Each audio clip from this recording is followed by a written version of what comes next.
আমি একটি আবৃত্তি পরিবেশন করছি রবীন্দ্রনাথের লেখা ক্যামেলিয়া। নাম তার কমলা। দেখেছি তার খাতার উপরে লেখা।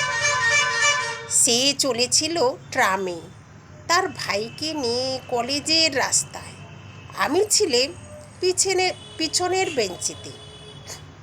মুখের এক পাশের নিটোল রেখাটি দেখা যায়, আর ঘাড়ের উপর কোমল চুলগুলি খোঁপার নিচে। কোলে তার ছিল বই আর খাতা।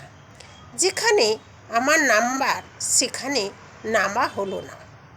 এখন থেকে সময়ের হিসাব করে বেরোই। সে হিসাব আমার কাজের সঙ্গে ঠিকই মেলে না। প্রায় ঠিক মেলে ওদের বেরোবার সময়ের সঙ্গে। প্রায় হয় দেখা।